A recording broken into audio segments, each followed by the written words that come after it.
Good morning students, आप सभी का स्वागत है डीकेपी एकेडमी में। मैं दीपक कुमार आप सभी का स्वागत करता हूं। आज के इस वीडियो में हम पढ़ने वाले हैं प्रश्नावली 12.2। ओके, तो हम सारे प्रश्नों को एक एक करके हल करेंगे। तो चलिए स्टार्ट करते हैं। देखिए, सबसे पहला प्रश्न क्या है। एक वृत्त की दो जीवाएं ए बी और ए सी बराबर है। एक वृत्त है, इसकी दो जीवाएं, ठीक है। एक जीवा है ए बी, ठीक है, और एक जीवा है एसी। तो देखिए यहाँ पर क्या दिया, ए बी और एसी दिया है, यानी कि ए बिंदु क्या है, दोनों में समान है, ठीक है।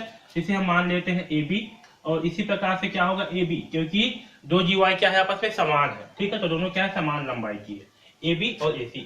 सिद्ध कीजिए कि वृत्त का केंद्र बी ए सी, वृत्त का केंद्र क्या होगा, बी ए सी, ठीक है, के समद्विभाजक पर स्थित है। जो वृत्त का केंद्र है उस बी ए सी के क्या है, समद्विभाजक पर स्थित है। यानी कि मान चलिए कि वृत्त का केंद्र यहाँ पास है, तो इसका केंद्र कहाँ पास है, ये जो कोण है इसका समद्विभाजक पर स्थित है।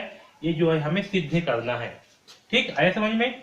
तो चलिए अब इस प्रश्न को हल करना है कि हमें क्या सिद्ध करना है कि जो कोण बनेगा यहाँ पास से कोण ए में ये वाला कोण जो बनेगा बी ए सी, या जो भी नाम इसे ओ दे देते हैं, और ये आपका यहाँ पर जो कोण बनेगा, तो समद्विभाजक का मतलब क्या है, जो बी ए सी कोण है इसे ये जो केंद्र है ये क्या करेगा, दो समान भागों में विभाजित करेगा, ठीक है आया समझ में। यानी कि बी ए ओ और ओ ए सी दोनों का कोण का मान क्या होगा, आपस में समान होगा, ठीक आया समझ में। तो चलिए इसे जो है हल करते हैं। तो देखिए प्रश्न में क्या दिया है हमें, यहाँ लिखता हूं, दिया है वृत्त की दो जीवाएं ए बी और ए सी क्या है, बराबर है। तो दो जीवाएं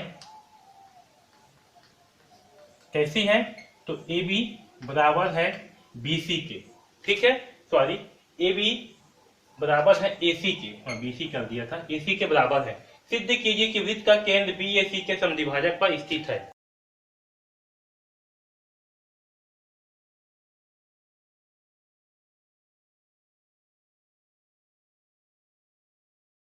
तो अब चलिए हम क्या करते हैं, केंद्र को ए से, बी से और सी से मिलाते हैं। ओके, तो यहाँ से ए को मिला देंगे और ओ से बी को भी मिला देंगे इस तरह से, और ओ से सी को भी मिला देंगे इस तरह से। ओके, ठीक।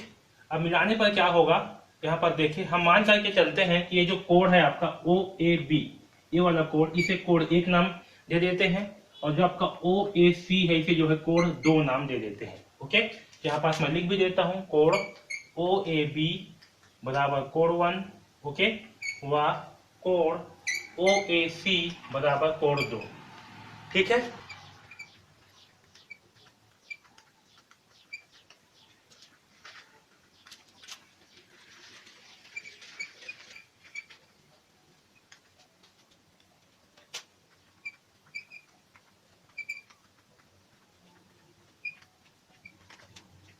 और हमें सिद्ध करना है कि वृत्त का केंद्र बी ए सी के कोण समद्विभाजक पर स्थित है, ठीक है, जो है हमें सिद्ध करना है। तो चलिए आगे देखते हैं। तो यहाँ पर देखिए त्रिभुज बी ए ओ में, ओके, तो त्रिभुज बी ए ओ में, बी ए ओ तथा त्रिभुज सी ओ ए में, या फिर कुछ भी लिख सकते हो आप, ओ ए सी में, ठीक। यानी कि इस त्रिभुज में और इस त्रिभुज में, इन दोनों त्रिभुज में क्या क्या समान है, तो देखिए त्रिभुज बी ए ओ में और त्रिभुज ओ ए सी में। तो देखिए ये जो दोनों त्रिभुज है आपका, कौन सा त्रिभुज, ये वाला त्रिभुज ए बी ओ, ठीक है, या मैं इसे क्या लिखा हूँ, बी ए ओ लिखा हूँ, बी ए ओ और ओ ए सी, इन दोनों त्रिभुज में। तो इन दोनों त्रिभुज में क्या है, आपका जो भुजा ओ बी है, इसमें ओ बी और इसमें ओ सी दोनों क्या होंगे, समान, क्योंकि दोनों क्या है, वृत्त की त्रिज्याएं। ओके, तो यहाँ पर देखिए ओबी,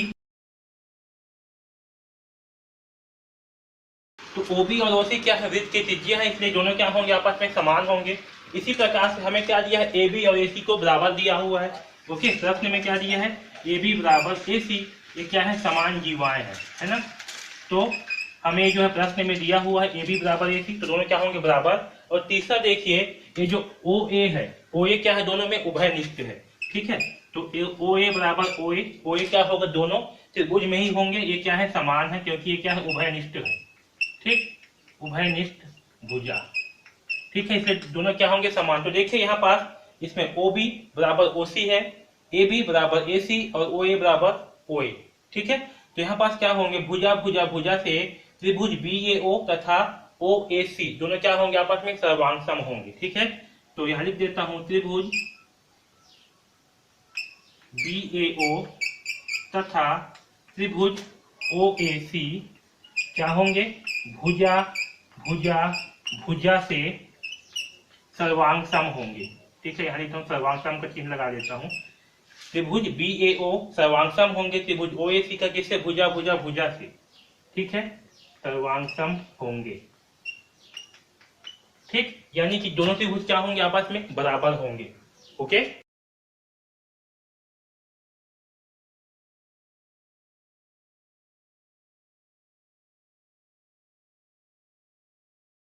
और यहाँ पर देखिए, क्योंकि त्रिभुज बी ए ओ सर्वांगसम है त्रिभुज ओ ए सी का, इसलिए क्या होगा, कोण 1 बराबर कोण 2 होगा। ठीक है, यानी कि इस कोण का मान क्या होगा और इस कोण का मान दोनों आपस में बराबर होंगे। ठीक है, इसका मतलब क्या है कि जो ओ ए है इसे क्या कर रही है, इस कोण को, इस पूरा ए वाले कोण को दो बराबर भागों में बांट रही है, क्योंकि कोण ए क्या है, कोण 2 के बराबर है। इसका मतलब क्या है कि जो ओ ए है इस पूरे त्रिभुज, इस पूरे कोण यानी कि कोण ए को दो बराबर भागों में बांट रही है। आया समझ में? तो देखिए, क्योंकि कोण ए और कोण 2, ठीक है, कोण 1 और कोण 2 क्या है, आपस में बराबर है। इससे क्या समझ में आता है कि जो आपका ये ए और एक्स रेखा होगा, ये क्या कर रही है, इसे कोण ए को जो है समद्विभाजित कर रही है, और इसका केंद्र क्या है, ओ है। ओके, तो चित्र अनुसार ए एक्स जो रेखा है वो बी ए सी का क्या है, कोण समद्विभाजक है। इस बी ए सी का क्या है, कोण समद्विभाजक है, जिस पर केंद्र ओ स्थित है, और इस रेखा पर क्या है, केंद्र जो है स्थित है। आया समझ में? तो यही जो है हमें सिद्ध करना था, और ये जो है सिद्ध हुआ। ठीक, हमें जो है यही सिद्ध करना था कि जो बी ए सी क्या है, ये समद्विभाजक है। किसका, बी ए सी जो है ये समद्विभाजक पर स्थित है, ये जो है हमें सिद्ध करना था।